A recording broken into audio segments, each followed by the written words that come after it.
umat yang lurus. Kenapa? Karena beliau itu mulai dari pembentukan pribadi dan keluarga, lalu kemudian dari keluarga itu kemudian terbentuk ummah. Nah, jadi kalau keluarga ini sudah solid, kemudian ada institusi inilah. Tapi kalau kami ini yang diharapkan, seperti yang Syekh harapkan tadi, Pak Faisal, aduh agak berat juga ini. Kemarin itu untuk kesini saja, salah satu hal yang sampai sekarang masih berat hati saya karena saya menyesal gitu. Kalau saya tahu bahwa akan di cancel pesawatnya, saya itu ada schedule untuk ceramah tentang hijrah di BMCC, Borough Manhattan Community College tadi malam. Tapi karena saya bilang saya harus ke Houston, akhirnya mereka marah-marah lah gitu. Saya bilangnya marah-marah, nanti saya isi lagi nanti.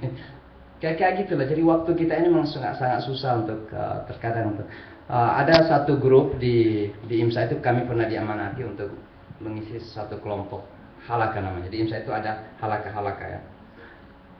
Kemudian di halaka itu kami berikan nama Pak Eka juga. Pak Eka masih di sini ya. Salah satu anggotanya namanya Lentera Pagi. Dulu saya sering bina gitu. Tapi karena waktu saya sangat terbatas dan orang-orang yang di situ alhamdulillah sebenarnya penggiat-penggiat pengajian. Pak Eka, Pak Abbas dari sana, Pak Fahri dari Michigan dan sebagainya. Nah itu yang, tapi saya kira kalau ingin lebih lagi, orang-orang, teman-teman kita ini ada di antara mereka sebenarnya dari segi pengetahuan ayat Al-Quran dan hadis. Alhamdulillah, insya Allah sebenarnya sudah mulai ada. Saya nggak mengatakan cukup, karena kita nggak pernah cukup. Kami yang masa jawabannya nggak cukup. Kita ini proses belajar terus. Sebenarnya sudah mulai ada, tapi bagaimana kemudian membawa ini keluar gitu.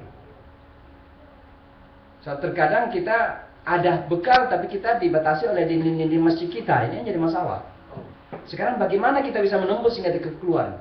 Nah ini teman-teman kita di IMSA, demikian juga ICMI nanti punya program-program pendidikan ini. Jangan sampai kemudian terakumulasi ilmu itu hanya di pikiran kita sendiri, sehingga menjadi kesalahan pribadi yang tidak pernah berkembang keluar.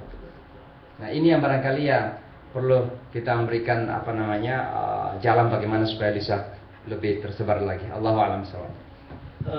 Contoh saja, jadi saya dulu tinggal di Olimpias sekitar 14 tahun dan kebanyakan orang Kamboja ini orang waktu saya datang ke sana umur 7 tahun, 6 tahun gitu kan. Jadi mulai murid saya sampai di umur dewasa. Jadi beberapa orang yang saya arahkan dan mereka sudah bisa menguasai sedikit bahasa Arab, saya kirim kontrol. Ya, jadi saya tahu ini ada talang namanya Abdullah, saya kirim kontrol. So, alhamdulillah di kontrol 3 tahun, terus 4 tahun dia praktek mengajar dan pulang. Itulah mengapa saya meninggalkan Olimpias, karena saya sudah ada kader nih. Kalau saya tinggal di situ, mereka masih hormatkan. Punya ide-ide pun mereka tidak akan dikeluarkan karena it's my ustad, gitu kan.